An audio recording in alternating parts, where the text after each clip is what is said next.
Our story begins with Nebuchadnezzar. Nebuchadnezzar had become the king of this vast empire, and he is now going to invade Jerusalem, 605 BC. And he takes the treasures out of the temple of Jerusalem and a number of captives, and he takes them back to his city in Babylon. Now, for too long, the Israelites had believed in their temple. They believed that the temple would give them defense. And you can imagine, can't you, brothers and sisters, and we can feel like this at times ourselves. They looked at their great temple and they felt, well, as long as we have our temple and it's there standing, then nothing will invade us. Nothing will destroy us. And how wrong they were. The writing of the book of Daniel took place during a time of cataclysmic change and the emergence of a new world power, the power of Babylon. And the children of Israel should have known better, shouldn't they, brothers and sisters? Though it's very easy for us to say that. In 722 BC, the Assyrians had come down, they'd sworn down, and they had captured the 10 tribes and taken them into captivity. The prophets had gone forth and told those down in the south that if they continued to disobey and follow the false gods, then they too would be taken away from their land. And so, brothers and sisters, in these opening chapters of Daniel, when we read of this new empire of Babylon, you could feel, couldn't we? We could all feel that the promises had vanished away. For Daniel and his 3 friends, perhaps there was a question how these promises could ever occur, given that the Jews were no longer in the land. So with those opening remarks, let's begin then in Daniel chapter 1, verses 1 and 2. In the 3rd year of the reign of Jehoiakim, king of Judah, came Nebuchadnezzar, king of Babylon, unto Jerusalem and besieged it. And the Lord, or it should be the covenant name there, and Yahweh gave Jehoiakim, king of Judah, into his hand with part of the vessels of the house of God, which he carried into the land of Shinar to the house of his God. And he brought the vessels into the treasure house of his God.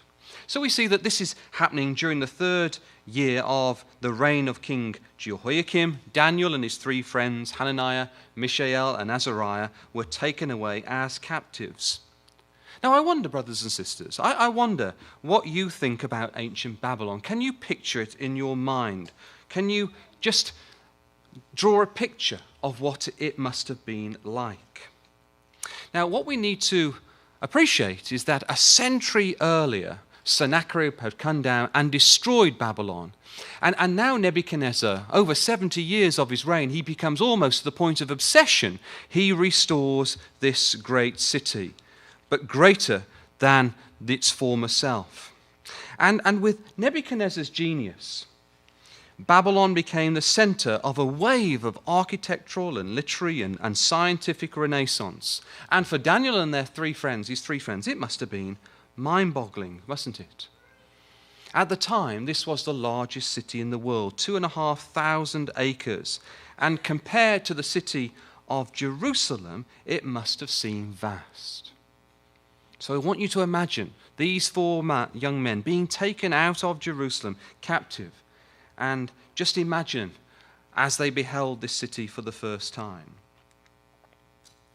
Well, as a family, we visited the Pergamon Museum recently in Berlin to look at the Ishtar Gate. Has anyone been to the Pergamon Museum? Yes, a few hands. And you can see that it's under a phase of reconstruction because they want to put out a larger display of the Ishtar Gate. But it was really fascinating. It was really fascinating. And this is the Ishtar Gate. It was discovered by Robert Koldewey, a very famous German archaeologist from 1899 to 1917. And you can see the beauty of these gates. And just imagine the impression that this must have had upon Daniel and his 3 friends. They knew nothing other than Jerusalem, and suddenly they are witnessing, they are beholding such beauty. It was one of the marvels of the world, wasn't it? The Ishtar Gate. And it was dedicated to the goddess of Ishtar, the goddess of fertility, love, and war. what you've got there is a reconstruction of the Ishtar Gate. It's 14 meters high and 30 meters broad, and it would have towered over them as they went in. It was the main gate within the city. There were 8 gates around the city, all dedicated to the various gods of Babylon. And in my mind anyway, Daniel and his 3 friends would have entered the city through the Ishtar Gate. And I suspect the sheer power of the architecture would have been absolutely overwhelming. You can see on the screen the blue glazed bricks. They were all placed within a furnace, and they shone within the sunshine. In fact, many ancient writers would say that the Ishtar Gate was the jewel in the crown of Babylon. It would have been seen from miles away. So really beautiful, overwhelming, overpowering. And within each of those bricks that you see on the screen there, every single one, the ones that have been discovered, and none of these are replicas, they are all the original stones. Each one had a prayer dedicated to Marduk, signed off by Nebuchadnezzar himself. Now, upon the Ishtar Gate, you have these unusual animals. And as you look at these animals, you can just think about Daniel chapter 7 and the various beasts that Daniel was going to see in his vision. So the first one then is Sirush, who is a dragon. And he is Marduk in symbol. And Marduk was the patron god, the patron deity of Babylon, the supreme god who oversaw the city. Now, the other one has connections with Baal. Remember Elijah on Mount Carmel. And Baal was the god of many things, but one of the things he was the god of the weather. And this is a similar one. This is Uruk, the young Baal. And he is Adad. He is the storm god. Okay, so all across these mosaic tiles, you see these incredible pictures of these unusual beasts. Now, what happened? As you went into Babylon and you went through the Ishtar Gate, there was a plaque there in the gate that you would have to read as you went into the city. And you had to sign up to this. It was almost like the terms and conditions of the city. And let me just show you what you had to read. They're interesting. And what you see, brothers and sisters, is that, yes, of course, this was a political kingdom. Yes, of course, Daniel could see that Nebuchadnezzar was his head of gold. But really, at its core, it was a religious kingdom. So we read these words, Nebuchadnezzar, king of Babylon, the faithful prince appointed by the will of Marduk, so Marduk's the patron god there, the highest of the princely princes, beloved of Nabu, of prudent counsel, who has learned to embrace wisdom, who fathomed their divine being and reveres their majesty. And that's interesting, isn't it? That's Nebuchadnezzar saying these words about himself, that it's taken him time to truly understand and appreciate the greatness of the gods and the deities in heaven. Rather interesting. The wise, the humble, the caretaker of Esagila and Ezida, the firstborn son of Nebuchadnezzar, the king of Babylon. So Nebuchadnezzar here refers to himself as a caretaker. So yes, of course, he was that head of gold. He was supreme in this earth. But he still saw himself very much subject to the hierarchy in heaven, which I found very interesting. This was a religious kingdom, brothers and sisters. Now, this is particularly amazing. Would anyone like to hazard a guess what you're looking at on the screen? Those of you who have been there, please do not spoil it for the others. Anyone? Yes, so what you see, 70-foot trees, palm trees there, flora and fauna everywhere, and the symbol of Ishtar, the lioness at the bottom. Okay, so it's a beautiful facade. Well, if I were to tell you that that was the courtroom of Nebuchadnezzar, would you be surprised? So where my children are sat, just behind them, that's where the throne was of Nebuchadnezzar. That is the very background of his throne. So when Daniel went in and interpreted the dreams of Nebuchadnezzar, those are the very tiles that he saw. I had to go and touch them. Isn't that amazing? He actually saw that. And you might be surprised why these large palm trees and this very cultural facade. Well, it's easy to understand because Nebuchadnezzar was subject to Nabu or Nebu. That was his personal god. And Nabu or Nebu was the son of Marduk. And does anyone know who Nabu was? What his responsibility was? He was the god of wisdom and literature. He was the God of learning and culture. So when Daniel and his three friends are ushered into the city, what's the first thing that Nebuchadnezzar wants to do to them? He wants them to teach them the tongue of the Chaldeans, right? He puts them through a 3-year educational program. The reason being was that his personal God, the one that he was individually responsible to, was the God of culture and wisdom. Isn't that interesting? So everything about Nebuchadnezzar, this great kingdom that he established, this wonderful Ishtar Gate that he rebuilt 3 times, he did all these things because his God was the God of culture and wisdom. Now, does anyone know how many temples were discovered in Babylon? I know I'm asking you a lot of questions so early on in the morning. 1,197 temples have been discovered. It was a religious kingdom, brothers and sisters, young people. 1,197 temples were discovered. And how many temples were there in Israel? 1. Just 1 in Jerusalem. So can you imagine then, here was Nebuchadnezzar, and we know early on that they had a very good relationship, Nebuchadnezzar and Daniel, and that would continue all the way through their collective lives.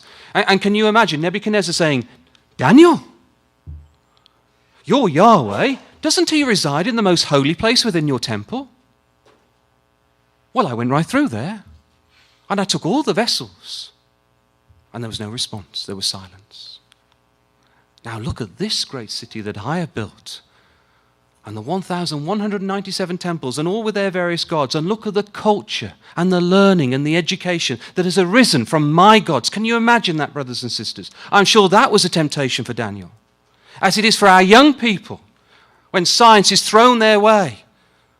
You don't need to read the scriptures and believe in the Genesis account. It's the same thing, isn't it, brothers and sisters and young people? But Daniel held strong. Now, what I want you to do, I want you to really appreciate that this wasn't some backward or unsophisticated culture. This was highly advanced, far more advanced than Israel. Look at this. What was happening with the Babylonians this time? Well, those of you who have asked a bit about my background, I used to be a mathematician. A few groans there. Is it because there's another mathematician in the room? So I used to be a mathematician, so there's a few things about the Babylonians that I particularly love. For our young people, those who are solving quadratic equations at school, well, the solution of quadratic equations, I don't need to remind you of the formula, it comes from the Babylonians. They were also performing cube roots of numbers through a method called iterative devices, really advanced mathematics. They also understood the signs of the zodiac. And they could read the sky. They were advanced in astrology. They knew the various movements of the sun and the moon and the 5 planets, and they represented their 5 gods, together with the moon god and the sun god. The 60 minutes in an hour came from the Babylonians. So your watch on your wrist comes from the Babylonians. 360 degrees in a circle came from the Babylonians. They also shone in medicine. There's also, through ancient discoveries, there's evidence that they were performing very delicate eye operations. They were the ones who discovered the pulse and the circulation of the blood. And Daniel entered that environment, brothers and sisters. It was a highly advanced, a highly cultural society. You couldn't see a more magnificent city even today, brothers and sisters. So it's worth bearing that in mind when we're thinking about Daniel and his 3 friends and the temptations that they faced. Now, because we're looking at Daniel for the week, I just want to highlight a few interesting things for you. We're going to be spending our time in chapters 1 to 6, which is not the prophetic section, it's the section of the characters. But what's interesting is that when you do look at the book of Daniel, it does naturally divide in 2. Chapters 1 to 6 are the characters of Daniel, and 7 to 12 is the prophecy. But also what's interesting, and it's very unique to this book, that we have a section of Aramaic. Now, we don't find Aramaic anywhere else in the Old Testament. So from chapter 2 which is Nebuchadnezzar's image, from verse 4, all the way through to chapter 7, which is the image or the vision of the beast, and verse 28, you have that in Aramaic. And then the intro, and then from verse 29 of chapter 7 all the way through to the end of the book, you have prophecy. Now, brothers and sisters, just for a moment, ask yourselves the question, why? Why do you think, I'll leave a few seconds, why do you think that section is written in Aramaic? Aramaic was the universal language. Everyone in the world could read Aramaic. Hebrew? Only the Jews could read Hebrew. Now, when you start from chapter 2 all the way through to chapter 7, you have the chapter of the characters, the vision of Daniel chapter 2, and the four beasts. So you read all about what Daniel was prepared to do, what his three friends were prepared to do as they went into the blazing fire and they stood fast for God, that they weren't prepared to bow down to the idol. Then you come to Daniel chapter 4, which is a personal account of Nebuchadnezzar, a unique chapter in Scripture, a chapter which a king wrote about himself, worshipping the God of heaven. And then you go all the way through to Daniel chapter 7 of these beast-like nations that would come upon the earth to dominate the nation of Israel. And brothers and sisters, isn't it a wonderful thing that this was a universal language, and at the heart of it you've got an account of Nebuchadnezzar himself, and everyone could read it. Everyone could read it. It's like the gospel, isn't it? You imagine, brothers and sisters, you're part of the Babylonian Empire, or you're later part of the Medo-Persian Empire, and you read about Nebuchadnezzar, how he's humbled by Yahweh, the God of Israel. Can you imagine the effect that that's going to have upon you? Well, it was written in Hebrew, as Brother Jim has just mentioned. You wouldn't be able to understand it, would you? Wonderful, isn't it? The design of God there. So that's why I believe, anyway, that little section is in Aramaic. You've got the personal testimony, in particular, of Nebuchadnezzar. Now, given the huge international upheavals, the new dynasties being established, empires and cities being wiped out, I find it interesting that with all these big macro things that are happening in the earth at this time, these big political upheavals, Daniel just cares about the small and the minute. Why do I say that? Well, let's read again. Daniel chapter 1, verses 1 and 2. The third year of the reign of Jehoiakim, king of Judah, came Nebuchadnezzar, king of Babylon, unto Jerusalem and besieged it. Okay, that's a big political upheaval. So what does he go on to say? And the Lord Yahweh gave Jehoiakim, king of Judah, into his hand, with part of the vessels of the house of God, which he carried into the land of Shinar, to the house of his God, and he brought the vessels into the house of his God. Brothers and sisters, have a look at verse 2. What is Daniel talking about? Where is he drawing our attention? Well, we can see that he's referring to these vessels. So with all these political changes that are taking place in the earth, he's drawing our attention to these vessels. Vessels that they're mentioned twice there for emphasis in verse 2. These vessels, these great treasures that were taken out of the temple of Yahweh and placed in the temple of his God. And who's his God? Well, it's the patron god, Marduk. I'm going to show you a little later what that looked like. So that's interesting, isn't it? Nebuchadnezzar places these treasures in his own treasure house. He views them as great treasures. They were the artifacts of his victories. They were there to see and to marvel at, and they were demonstrating his glory and the glory of his gods and his supremacy over Yahweh. Well, remember what Daniel says here in these words, that they were carried away into the temple of his God. Well, what were these vessels? Well, these vessels had a particular purpose, they had a particular dimension, and they had a particular material. And they were all given by Moses to God on Mount Sinai. These were the most valuable things that Israel had. We read that Bezalel was a master craftsman. He was specifically chosen by God to make them. And they represented the glory of God and his relationship with them. So there's a twofold meaning there, that they spoke of his glory. That's why they were placed within the temple. and the covenant relationship that they had with Almighty God. And it's with these treasures, the treasures that were constructed by Bezaleel, where God revealed to Bezaleel how to construct these vessels of his choosing. And these were taken into the temple of his God. Now this is really interesting. It's a story in itself, but the temple of Marduk, when Robert Caldervey discovered ancient Babylon, this was the only building that hadn't been completely restored. Nebuchadnezzar restored the entire city, placed his signature in every single brick, with the exception of this temple. And I am firmly of the belief, and have a come and chat with me after because we'll digress otherwise, but I believe that this place is called the Etemenanke. It's called the staircase of heaven to earth. There's a plaque that was discovered by Nebuchadnezzar himself. And I believe that this was the Tower of Babel in Shinar of Genesis 10 and 11. It was the only building that Nebuchadnezzar didn't knock down and rebuild. He says in his plaque that he restored it to its former glory and made it the marvel of the world. He also says in his plaque that it was the most ancient building of Babylon in Shinar.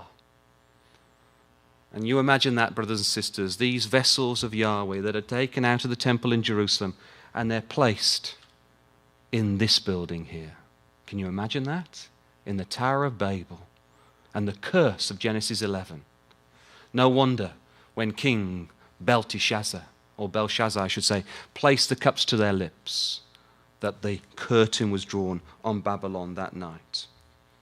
But anyway, whatever, we do see here in Daniel chapter 1 that it was placed in his house. It was placed within a temple of Marduk in the treasure house of his God.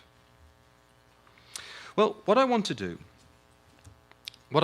is just talk a little bit about these vessels, because there's a lovely story about these vessels. They're taken out of Jerusalem, they're placed within the temple of Babylon, and they're going to return back to Jerusalem a little later.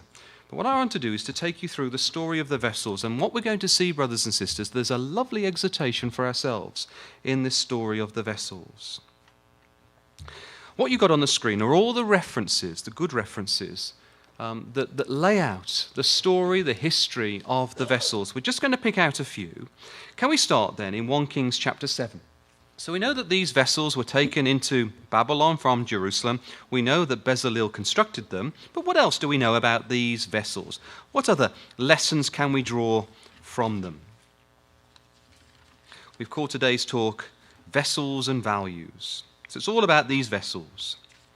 Well, 1 Kings chapter 7, and where we want to pick up is in verse 48. And you can see that these are the vessels in Solomon's temple. These are the vessels that are going to be taken into Babylon.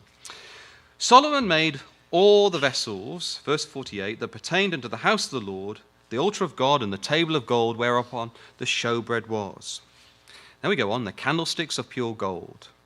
Then we go, verse 50, and the bowls, and the snuffers, and the basins, and the spoons, and the censers of pure gold, and the hinges of gold, both for the doors of the inner house, the most holy place, and for the doors of the house, to wit, to the temple. So was ended all the work that King Solomon made for the house of the Lord, and Solomon brought in the things which David his father had dedicated, even the silver and the gold, and the vessels did he put among the treasures of the house of the Lord. So we saw that in Daniel chapter 1, that the vessels were placed into the treasure house of his God. Well, this is where they began, in the treasure house of Yahweh, there in 1 Kings chapter 48. Now, as you look at these vessels, brothers and sisters, what are they? They're not just vessels. They're various things, aren't they? We've got altars and tables and candlesticks and bowls and basins and spoons and centers and all kinds of things. These are things that were used, weren't they? They were used in the service of God. That's the point. These vessels were vessels of use. And by shutting them in the temple of his god, Marduk, what was Nebuchadnezzar doing to these vessels? He was making them redundant. Can you see that, brothers and sisters? He was making them treasures so that you went and you saw them and you marveled at the beauty of them. And that's the lesson.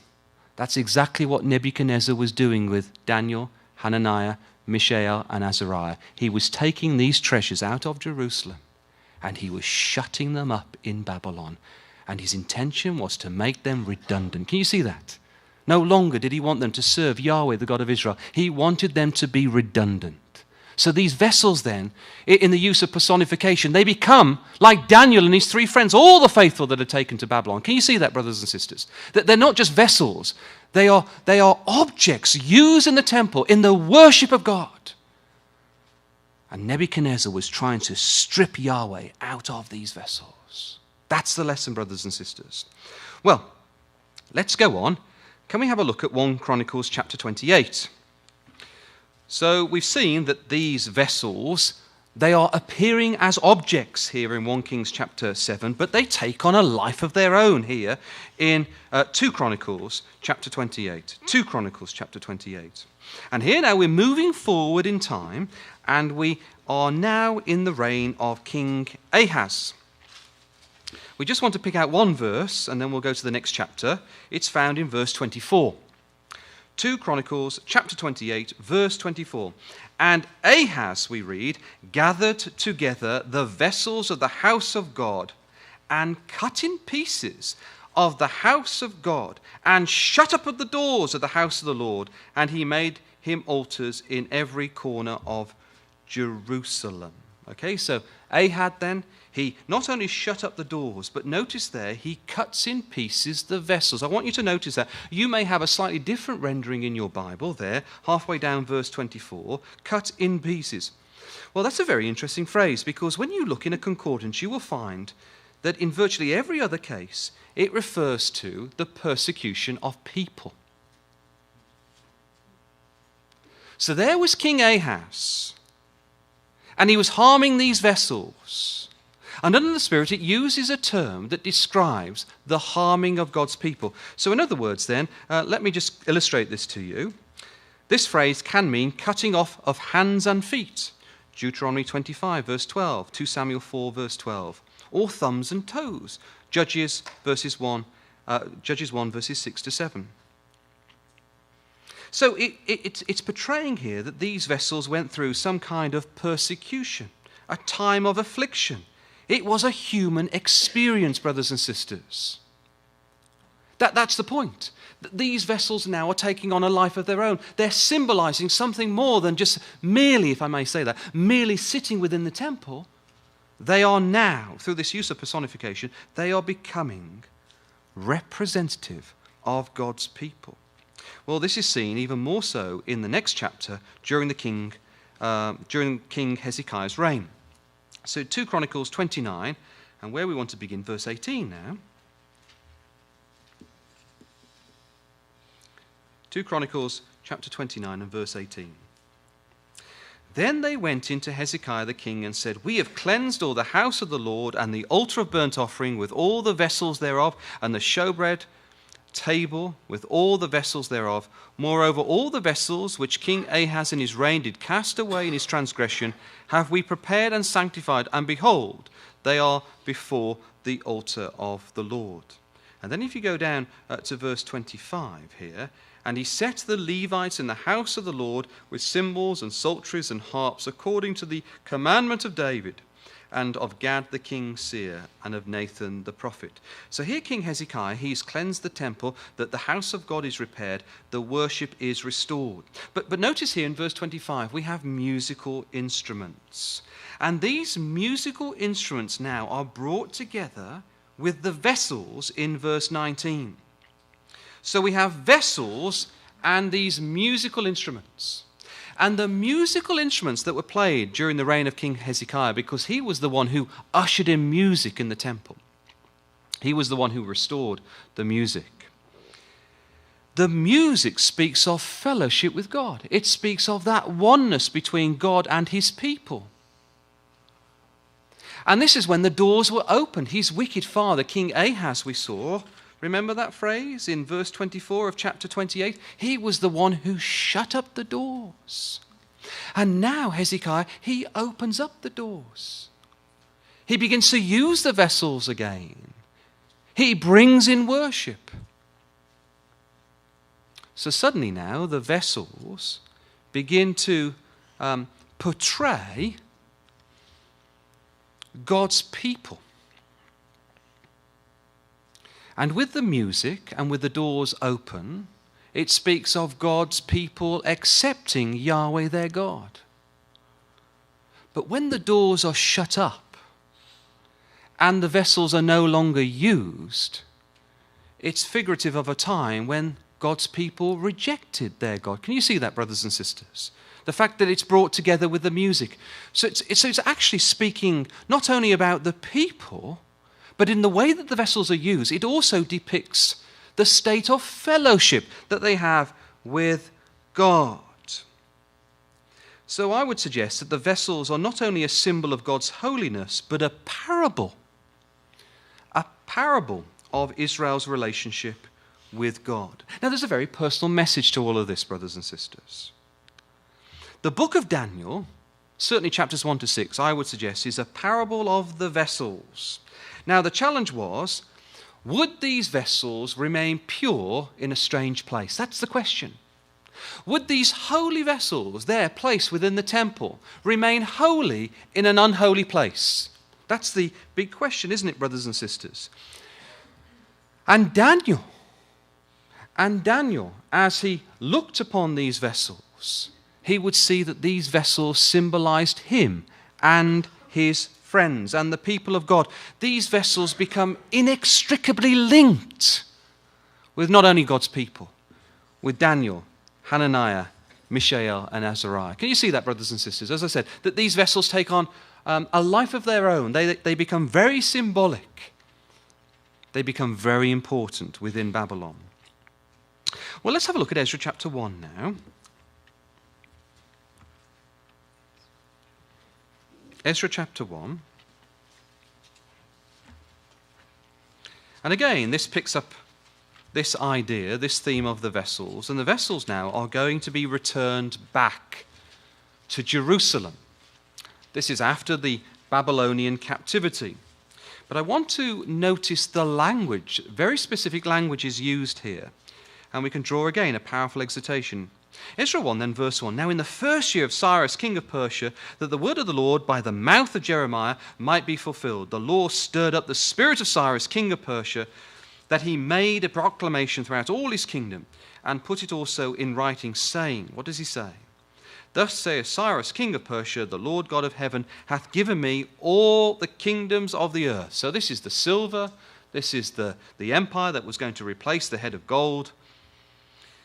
And he hath charged me to build him a house. Okay? The treasures had been taken out of the house of Jerusalem. And now Cyrus is going to rebuild that house at Jerusalem, which is in Judah. Now go down to verse 7. Also Cyrus the king brought forth the vessels of the house of the Lord, which Nebuchadnezzar had brought forth out of Jerusalem, and hath put them in the house of his gods. So those vessels that we've been just talking about, those vessels that Nebuchadnezzar places within Babylon, well, we see here in verse 7 that they are returned. But just glance your eyes down, brothers and sisters, from verse 9 all the way down to verse 12, or the end of verse 11. Look down at those verses. What do you see? Well, it's the numbering of the vessels, isn't it? Have a look at that. There's the numbering of the vessels. In other words, everything that was taken out, every single one was returned. Not one was lost. That's why we've got the numbering there at the end of Ezra chapter 1. And doesn't the words of the Lord Jesus Christ spring to mind? Are not 2 sparrows sold for a farthing, and one of them shall not fall on the ground without your Father? But the very hairs of your head are numbered. Fear ye not, therefore. Ye are of more value than many sparrows. This was the lesson that these Jews were to fully take on board. That as the vessels there were taken into Babylon and they were returned, so with themselves. Not one of them was going to be lost. God had numbered all of them. And that's the exhortation for ourselves, isn't it, brothers and sisters? Whatever life, whatever difficulties or circumstances we might find, The very hairs upon our head have been numbered. Well, I suspect that Daniel, from time to time, went into this museum, I believe, as an annex of the Tower of Babel. What an experience that must have been. And he oversaw these vessels. And no doubt, as he looked upon those vessels, this account that we've just shared with you would have come to mind.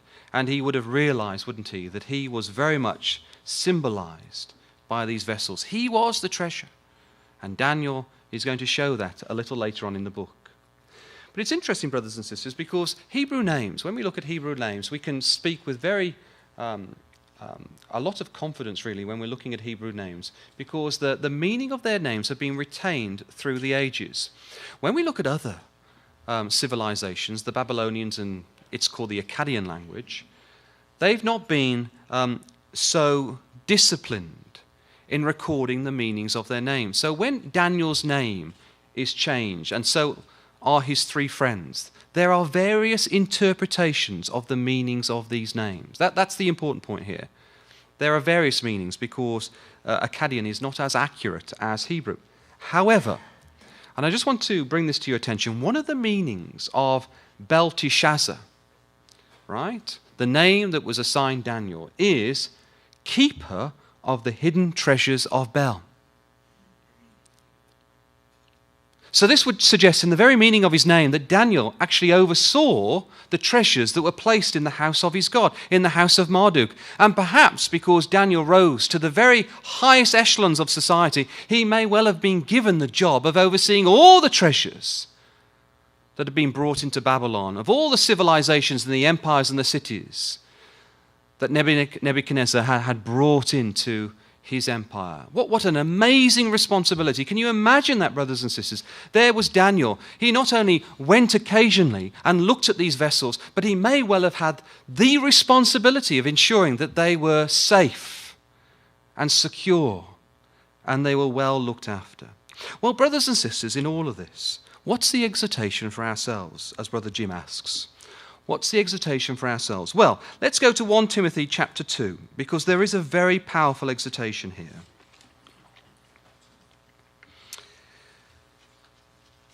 And I believe here, Paul, as he writes to Timothy, he is bringing to mind this account in Daniel chapter 1.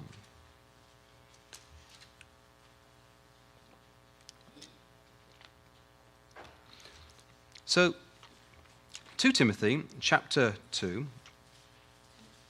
Did I say 1? It's 2 Timothy. 2 Timothy chapter 2 and verse 19. Just going to read a little section together. But just notice, we're going to read this carefully, notice how many terms and expressions take you back to Daniel chapter 1. See if you can note them. 2 Timothy chapter 2, I got carried away. 2 Timothy, not 1. Nevertheless, we read there, the foundation of God standeth sure, having this seal, the Lord knoweth them that are his. And that's interesting, isn't it? That's the powerful takeaway of this morning. The vessels were all numbered at the end of Ezra chapter 1. God numbered the very hairs on their heads. And let everyone that nameth the name of Christ depart from iniquity. Now, I believe there's a real play on Daniel chapter 1 here. But in a great house there are not only vessels of gold and silver, which were the vessels of the temple, they were made of gold and silver, but also of wood and earth, worthless vessels. And some to honor and some to dishonor.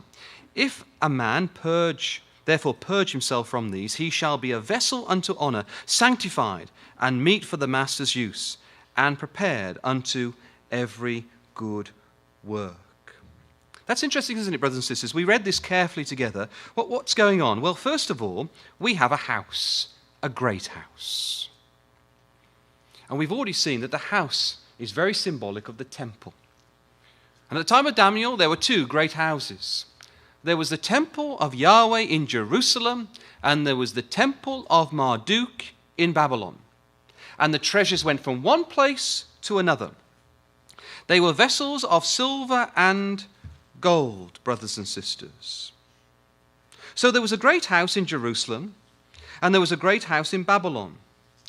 And in Jerusalem, some of the vessels were vessels of honor, there of gold and silver, and some of the vessels were of dishonor, wood and earth. And that's why they had been taken into captivity, because many of the vessels were worthless vessels. They were vessels of wood and earth. Can you see that, brothers and sisters? They were supposed to be vessels of gold and silver, but the nation of Israel, Judah, though they had been given warning of the Assyrians taking the 10 northern tribes into captivity, they had become worthless vessels. So in other words then, in a holy place you have unholy vessels. That's the point. Now similarly, those holy vessels have been placed in an unholy house. Now I ask you, brothers and sisters, does it mean that these holy vessels are therefore unholy because they're in an unholy place? Well, of course not. Because in a holy place we have unholy vessels, so therefore then we have to have holy vessels in an unholy place. And that's exactly what Daniel 1 is all about, isn't it? This is Daniel, Hananiah, Mishael, and Azariah, and they were holy vessels in an unholy place, and they retained their holiness. How do they do that, brothers and sisters? Did you note what Paul says here? Well, he says, how did they achieve it? Well, notice verse 21, they would purge themselves from these. Notice those words there. They would purge themselves from these. Purge from what? Well, surely it's referring to verse 20, and the vessels of dishonor. Can you see that? That's how Daniel and his 3 friends were holy vessels in an unholy place, because they purged themselves from the unholy vessels. So though God then would bring all his holy vessels to Jerusalem, we today find ourselves in a unholy, in a place of idolatry and wickedness, don't we? That's the exhortation. That's the point of all of this. We are unholy. We are holy vessels in an unholy place. And that's why the exhortation of Daniel and his 3 friends is so important. The lesson here is that we can't run away. We can't escape. But we have to separate ourselves. And we separate ourselves from ensuring that the unholiness of this world does not influence us. We can be holy people in an unholy place, with the hope, the dream, the aspiration, the promise that one day we will be taken to Jerusalem, to a holy place. Isn't that lovely? Holy vessels, finally going to a holy place. And brothers and sisters, do we not all want to be useful for the Master there in verse 21? Can you see that? And that's what we need to do. We have to retain our holiness, however hard it might be. So that's all important exhortation for you, brothers and sisters. Well, I want to finish in Daniel chapter 1. I just want to look at the final verse here. And as we come to Daniel chapter 1, this chapter is almost like a standalone chapter in many ways. It's a small-scale version of the whole book. It commences with the captivity of the Jews going into Babylon, and it ends with them being returned. Let's just read then verse 21 together. And in all matters of wisdom and understanding that the king inquired of them, he found them 10 times better than all the magicians and astrologers that were in his realm. And then verse 21, and Daniel continued even unto the 1st year of King Cyrus. It's almost like verse 21 is telling us, yes, Nebuchadnezzar did come and take Jerusalem. He destroyed the temple. He took the vessels away. He took the very cream of Israel. He was going to give them new names. He was going to remove Yahweh, the God of Israel, from them. He was going to exalt himself as king of the earth. He's going to do all these things, brothers and sisters. But read verse 21 again. And Daniel continued even unto the 1st year of King Cyrus. Even this man, Nebuchadnezzar, who was going to shut up God's treasures and shut up God's people in Babylon, he was going to tumble and fall.